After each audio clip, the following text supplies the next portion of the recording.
Online now. Great! Oh, right, right. Wow! Hi, people! Well, I don't know if anybody, is there anybody online or not yet?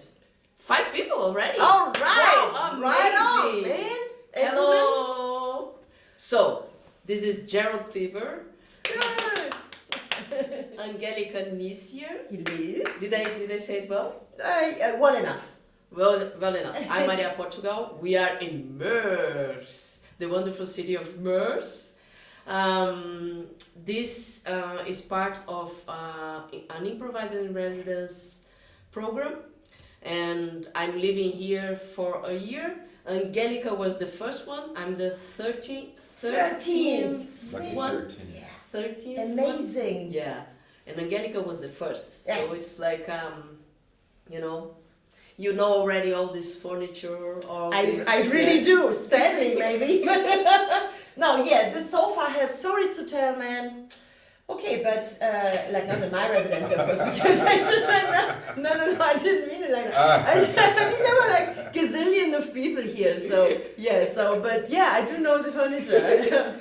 So, we are doing a concert today at the Altes Landratshauses. Can you say it, please? It's so difficult. Ja, aber was ist das? Altes Landhaus? Landhausamt. Altes Landhaus? No. Altes Land. Kevin Landeshaus, or Fabian, Amt? can you help me? Landratsamt, baby. Landratsamt, altes Landratsamt. Landratsamt. It's so Landratsamt, difficult. yeah. Altes Landratsamt. Yes, at 8. Actually, we are here with Kevin and Fabian. They are here helping us with that. You can't see them, but they hear. They're here, they are controlling everything. So, we are doing the concert today, 2 drums and 1 horn. Yeah. At 8 o'clock here in Meurs, free, and it will be all how to say, like, it would be as well transmitted online on the internet. And you don't like it? Well, this is maybe another discussion for another time, but Okay. I'm not very fond of that. Yeah, because of the sound, actually. Because people tend, like y'all tend to listen to the performances on your phones or maybe on the speakers, and it's a different sound. So live is better. Yes. Of course it is. I mean, we don't have to talk about that, but sometimes I worry that the sound coming off the speakers, it's like a flat and like shitty. You're right. But I mean, if the people are like in some part of the world where they really can't make it to Meurs, it's maybe better that they can just chime in and then listen to some of the music. So maybe that's a good thing. So I didn't make my mind up yet. I don't know. What do you think about streaming live? Oh, I totally get it with that. Yeah, it usually sounds not so good, but I don't have a problem with it, given that, like you say, people are, who knows where they are. Yeah. Yeah, I believe that people who are already here would go, Absolutely. and people who can't make it, Then they have a maybe chance. they have Absolutely. like a sip Yeah. of a. Also, you know what? concert. Because the thing is that because you sound amazing on every drums, which he really Thank does, and like so like the drums, I have always, like, in my opinion, the horn, they always kind of suffer through like the the phone thingy, internet thingy. So but maybe that's just me, but I think like the horn is really, they are really sounding really shitty. Mhm. But maybe that's just my. Well, I'm open to it anyway. So we can just Okay, it's Do it all. anyway. We're gonna have a try. Let's see. Absolutely. what Yes, happens. yes. And Kevin and Fabian are recording the audio, right? Yeah, of course. So after that, we're gonna have a very nice YouTube video with a nicer, That's nice. That's nice. Better mics. better mics. Yeah. Better mics, and that's it. Because that's also very important. If the performance is properly mic'd, then the sound is usually much better than just Sure. like Yes. one mic in a room and Yeah, of course. just to drum. Yeah, we will be mic'd tonight. Super cool. Tonight. This is flamingos. Charles flamingos. I found it behind the fridge. He was He's hiding. he was hiding. I don't know. Then I reminded that in Brazil in the 80s we used to put our shoes behind the fridge for it to dry. When we washed our shoes, we put it behind the fridge. So I was wondering if there's any relation with that, you know. But we don't have flamingos in Brazil. In Chile we have, Okay. but not in Brazil. So Oh, I think that was an accident. Him being behind the fridge. I think Yeah. that he wasn't dry. I think that was just an accident. it's a mystery. Yes, and it is a mystery, It's a house absolutely. mystery. One Of many? of many mysteries about his house, which is a very nice house Absolutely. and old, full of stories. In Michigan, flamingos were very popular as house lawn decoration. Ah, really? Yeah, you'd see them all the time. But But- not now, that's gone away. But not real flamingos, like fake Plastic. flamingos. Yeah. Wow. Yeah. Yeah, I kind of remember pictures of those face like this. But that was a real face, right? They really. Yeah. It was like like a trending Yeah, flamingos, it's like like a with mid-century culture thing. Totally, like 50s. Suburban, more suburban. Yeah. But they have real flamingos because in Miami you have flamingos, right? Right.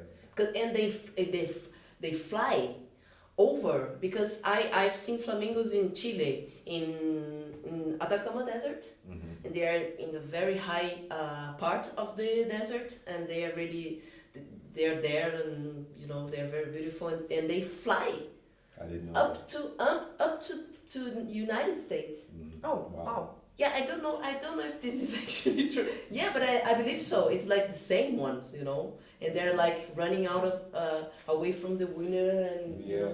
know, Okay. incredible. Across the sea. Yeah, amazing. So, I know nothing about flamingos. Like literally. Yeah, I know a little bit. Well, I know about the that. thing, but wait a minute. The color is because they eat certain food, right? If they don't Because they eat eat shrimp. yeah, right. That's the only thing I really know about Yeah. I flamingos. didn't know that either. They are born white and they become pink From the, because of the beta carotene Mhm. of the shrimps. Now you know too. So I would like to ask how you two met. Yeah. Well, actually, we met like physically. We met the first time 2016 at the Berlin Jazz Fest. Yeah. That we, was- we met when we played. Yes. Yes. Yeah. I was so excited. I was like, man, I'm gonna be Gerald Cleaver. We're gonna play, and that was an amazing performance. Well, how did you heard me on record or something? Yeah, of course I did, and actually And I which heard record? many of those, but we were playing also with Eric, the bass player Eric Rivas, and that's the rhythm section from Arwan Ortiz, right? So that was actually why I reached out to you, because I heard the rhythm. I was listening to the rhythm section, and you guys were like on point. And since we needed a bass player and a drummer for the performance with Ralph Alessi and Florian, so that's why I reached out. And then I learned that you guys were playing anyway with Florian, but I didn't know that actually, because I kind of Only once. and so I kind of I reached out to the label, and then reached out to Gerald and asked him if he can do it, because I kind of I imagined he's gonna be the perfect person for the job. So yeah. Cool. When was it? Sorry, you said In November 2016. 2016. Yeah, it was the first gig. Then we did some workshop in don't remember. Oh yeah, I do in Essen actually, at the Volkshochschule, my alma mater. Mhm. You remember that one? When you left your bag. Oh man, yeah. That was How was my it? god. I kind of, that was kind of the end of the small tour. So and we were talking, and I had my horn, and I had my little suitcase, and then I left my bag with all of it, like the money, the key, my laptop, and some CDs, just like outside train station. And we were in the train, like literally right in the train. I was like, and then it came to me, but it was a nightmare night, like nights of nightmares, but it circled back to me. I got it back actually. Some super nice people. Thank you again if you're watching, man, guys, you're the best. And some nice dude in from Essen picked up the bag, knew something is off because it's just like bag sitting there, so he just took it to his home, and people, and I got it back, and this is like, this is Ruhrgebiet, man. That was so nice. So that was the story. It was a good omen. It was a good omen, it really was. And so we toured and played together, and now we did a record and toured and played together, and now we just off the tour. Yeah. Nice. And what have you been doing these days together? What were you touring about? Well, we were playing cards most of the time. Gambling. Yeah, gambling, drinking whiskey. Gambling. Just no. Breaking and entering, simple theft. Simple theft. Yeah. But it was a nice tour, right? So we were in Stuttgart, the big club. Then we did a workshop at the Hochschule für Musik und Tanz in Hamburg. Then we played at the Elbphilharmonie again, Elbphilharmonie in Hamburg, which was like, right? Great. Man. Great sound. Great room. It's not a room. It's a hall. Yeah. Wow. It was an amazing hall. Sounded like we were talking about your cymbals sounding there, like right. super. Anytime my cymbals sound like I know them to sound, then it's a great room. Because 90% of the time they don't. Wow. And I needed very, very little monitoring. We played practically acoustic, which is rare. Especially for a huge, what was 500 seat place? Really? Yeah. Oh, that huge. Yeah. Wow. Amazing. Yeah. Wow. Super. This is in Stuttgart. That was in Hamburg. Hamburg. Philharmonie. Yeah. Great. And after that we had like another performance in Leer, and that was our tour for that. Yeah. Cool. So yeah, and at the Elbphilharmonie, that was just like. Just as I said, I remember we kind of set up, and then everything was cool actually, basically. Like, okay. But the guys who were the sound engineers actually needed something else, because you have to balance it a little bit. But like for us, it was the second we kind of played together. It was really good. Like, there are some rooms they just like they sound good in any circumstance, and because this room was really good for like with drums, and because we do like our, how to say, my compositions are very, very lyrical and like super soft, and it's a joke. So, but it was the perfect room, like like every kind of we went to different stages of sounds, and everything really worked. Wow. Because This is amazing. because of the drum sound was just. Yeah, it was interesting because a lot of different interesting things happened on that gig that didn't happen on other ones. Of course, every gig was different, but I felt particularly comfortable because of that room. Because you could really hear the nuance, and you weren't having to rely on that monitor the whole time. Yeah.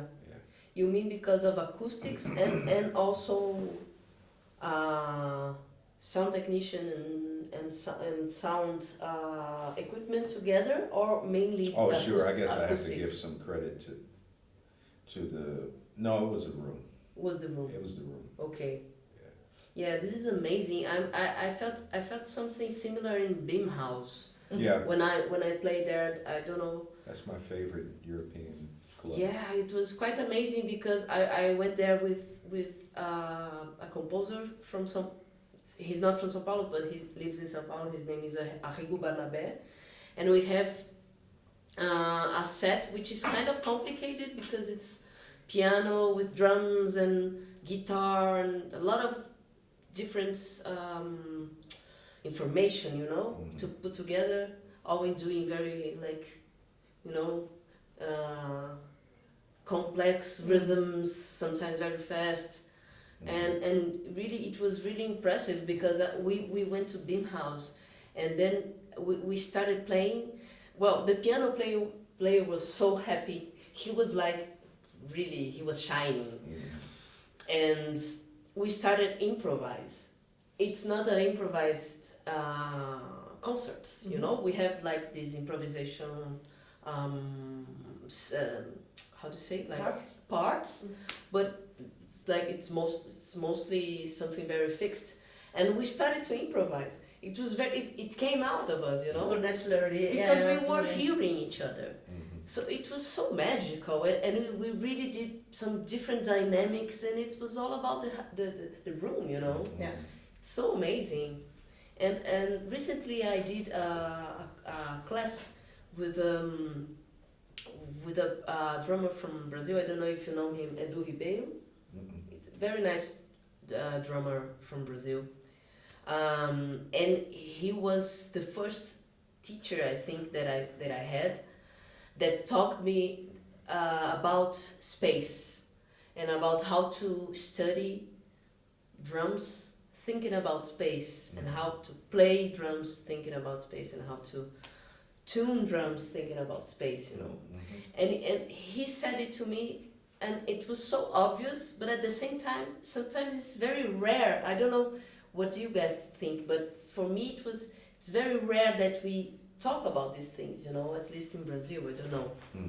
But how space changed the music and changed the way you play and the way people listen. And you can, and experience makes you like build this knowledge about how should you play when you have like a big hall with a lot of people, or a big hall with just 10 people, or a small room full of people, and or two drums. Yeah. So I don't know how do you remember when you have started to think about space, or is it was something that it was always with you? Well,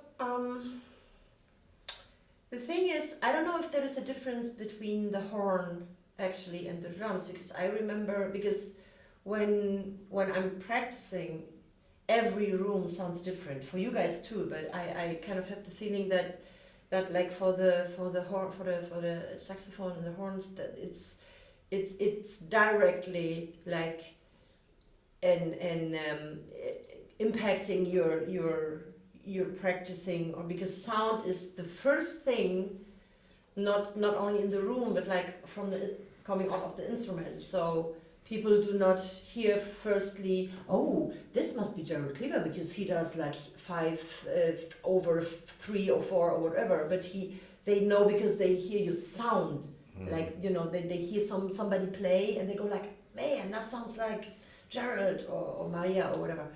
And so that's the first thing people perceive. So I remember thinking, or I don't know if even thinking about it, but like kind of being in resonance with the sound issue, from the beginning, I would say. Something like. Yeah, I think my first reference to space would have to be Miles Davis, and the way he played, and that, you know, I was lucky to grow up with a dad who also plays drums, so a jazz drummer. So I heard that music from my mom's belly, you know, and you know, just hearing Miles, it made sense.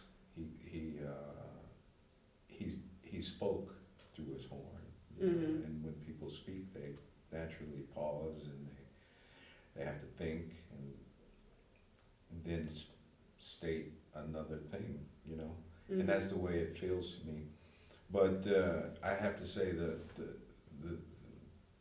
person who changed my musical life was Roscoe Mitchell, who covers the widest range of space, you know, from very, very sparse activity or information to hyperdense, you know.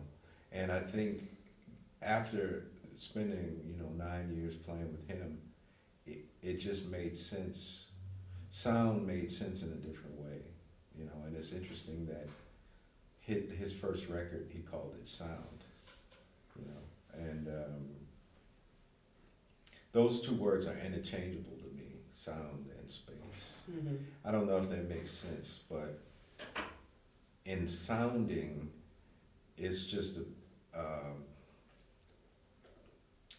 the other side of this it's the other side of the same coin. Yeah. And it's not like activity and non-activity. It's just sound or silence, and the silence can be a lot more powerful sometimes than the vibration that you're getting that we call sound. So that made a huge difference. And also when I was in university studying, I had a good friend, Craig Taborn, who had a massive library already of CDs of really forward-thinking people, and particularly the ones who influenced me the most were the Chicago people, like the AACM folks, like Roscoe or Anthony Braxton or Henry Drake, all these people, and they all had very specific concepts about their sound and how they chose to use the dynamics of sound and space. So yeah, I definitely have to give credit to Roscoe for that, though. Yeah, super interesting what you said about activity and non-activity. Super interesting, and how space and sound is like the other side of the coin of each other. The thing is that sound only happens in space, right? You have to have space, otherwise it won't happen. It won't exist. And there is another thing that thrills me a lot is that we can only think about time in terms of space, right? Time is like a metaphor. It doesn't exist. And what is this? I'm just thinking. For example, or you can think time as well. You can think time in many ways. You can think time as money, for example. Like you spend time, you save time. Like Yeah, but it's like the cliche things. You kind of the connotations of time. What you just said. Just like Yeah, but these cliches are very powerful because it makes us, for example, think that time is something that it's a limited resource, when it's not actually that, could be other thing, But we also think time a lot about distance, like walking for distance. For example, I'm going through a time, or it's kind of hard for me now in English to think about that, but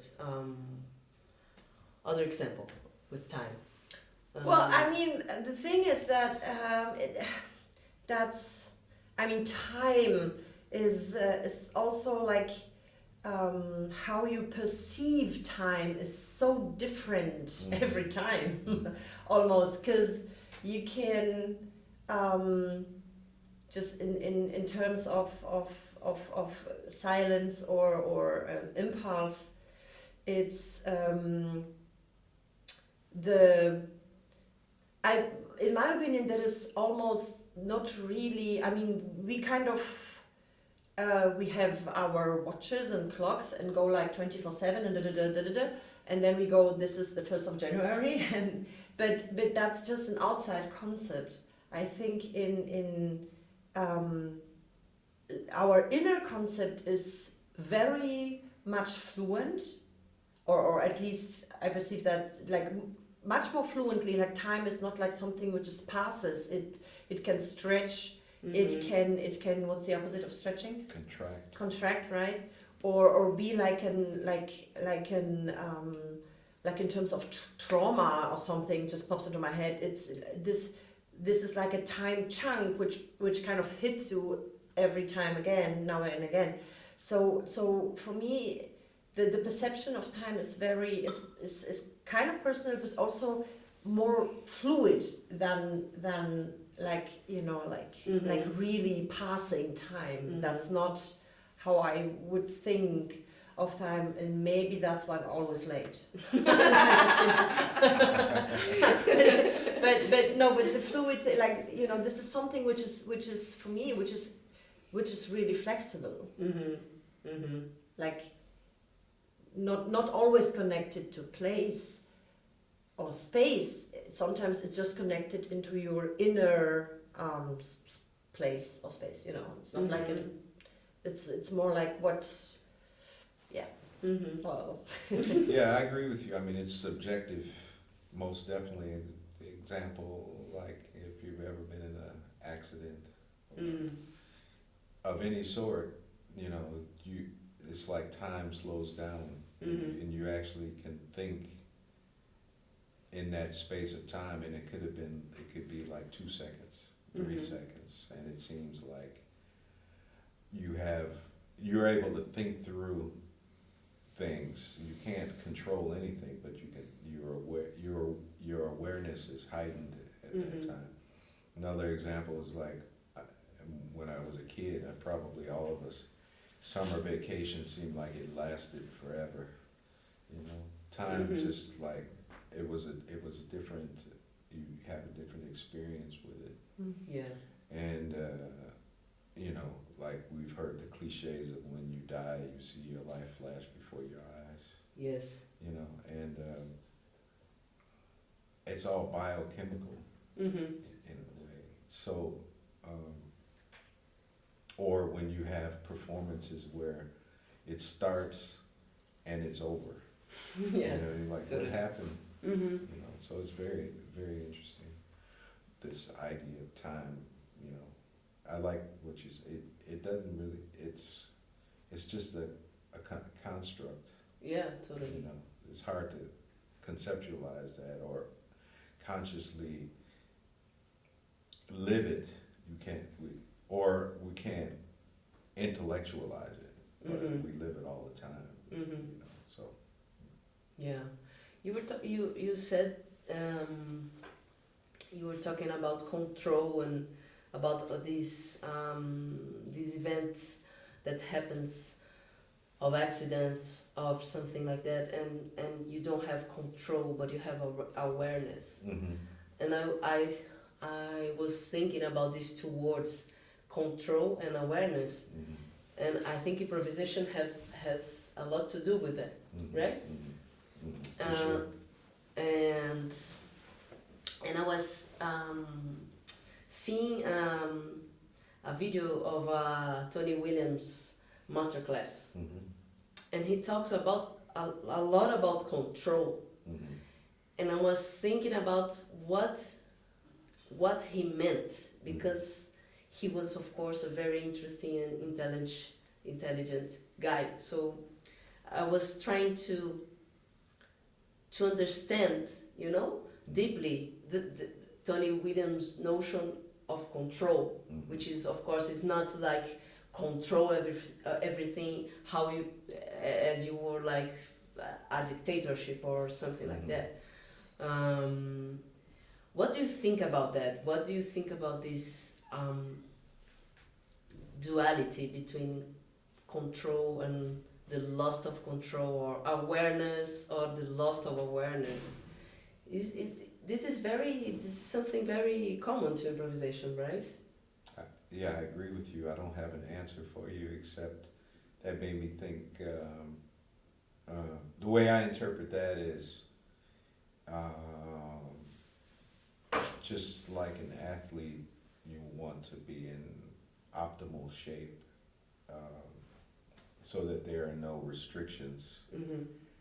And then if you have that physical aspect, then your imagination is free to go wherever it wants to go. Or even the physical helps you to go there. Does that make sense? Yeah, it does make sense. Yeah. I mean, Tony is maybe my all-time favorite drummer because of the way he changed the perception of time. He certainly changed the course of drumming. Yeah. But the way he played, say for instance, with Miles Davis in the 60s, seemed free. You know, it was both time and no time. Mm-hmm. You know, it was the ideas and the context, the ideas that he came up with in the context of a structure completely revolutionized this idea of how a drummer can play and make the audience experience time. Again, I say, does that make sense? Mm. Yeah. And then later in his life, he became he went back to roots in a way, and he played less like he played in the 60s. So I wish that I could have asked that question to him and see what he would say. Mm-hmm. You know? Mm-hmm. Yeah, it's interesting because I feel that about this physical aspect, I think there's always a limitation because we can't do, no matter how much we practice, we can't do all, you know? Mm-hmm. It's like there is always a physical limitation of some sort, and Mm-hmm. this could be something that adds and not subtracts, but adds to your playing. I mean, like, Mm-hmm. because am I getting too trippy Mm-hmm. or No. not? Okay. No, but I'm not completely agreeing with you because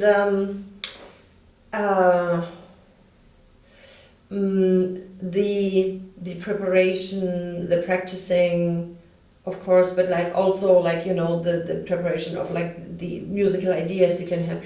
This is just how to say, like, this is kind of your language, right? So we're working, of course, on our language, not only instrumentally, but like, you know, in ideas.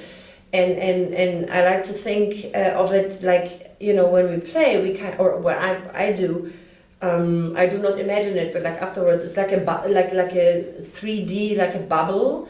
And since we are, or if it occurs that and I strive for that, be in the moment on every second of the performance, so I can kind of grab whatever the music is calling for from this bubble. Mm-hmm. Which I prepared, or how to say, in this bubble I do prepare, like, of course on the gigs too, but like during practicing and so on and so forth. So those are just like small things I can draw from and put it together in a completely different way every gig, or with the specifics of this performance. So that's and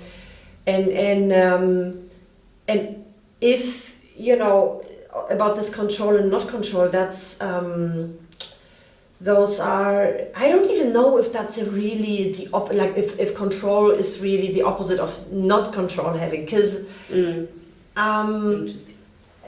Because I mean I don't know, I don't, like, when we're in the moment, or when I feel the band is in the moment, I don't think like, whoa, I'm gonna lose control now, let it go. But it's just kind of, it's just it's just what the music calls for, so we just do it. And I mean, I try to think of something what everything I can produce on the horn has of course to do with control. The only thing not controlled would be if I smash the horn. So everything I produce, you know, it has this aspect of impulse which of course has to be in a way controlled, but it's not about that. It's about do I make sense right now? Because I feel like I'm tripping too. I think the way you're thinking about control is different than the way we're thinking about control. So the way I'm thinking about control now is simply physical preparation, not the act of manipulating something. I could be wrong if that's not the way you're thinking about it. No, it kind of. That's why I said like an athlete. And I'm sure you probably experienced this as a runner yourself, where it becomes effortless. Yeah.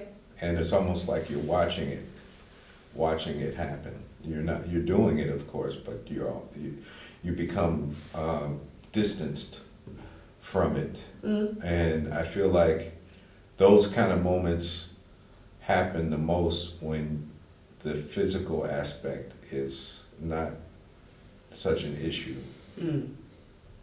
Yeah. What, and I think that's what Tony meant. Okay. Yeah. But there's always. I mean, that's for sure. But I just have to. No. Because if you really like, if you said if it becomes effortless, that usually means that the whole band is like absolutely in the moment. So like, because there is no wrong or right in this moment. There is just. I mean, I know how it sounds, but it's just music, because you're not. Whatever, you just in the moment. It just happens, which then would be like a effortless thing. For instance, if while running, right? So yeah. But I also I'm totally agreeing with you. Like the just the physical thing of, you know. But for me, it's just like, because I really like practicing. That's for me. It's just like, so I add more to this bubble where I can draw from. Of course. Does that make sense? Yeah. I think there's different types of control. Of course, it is. There's this physical aspect which is about our intimacy with our instrument or with the music or the material. But there's also a control of the situation, and then you have the other musicians, and then they of course it's better when you have musicians with all the physicality right there, but they have to listen, right? Otherwise it doesn't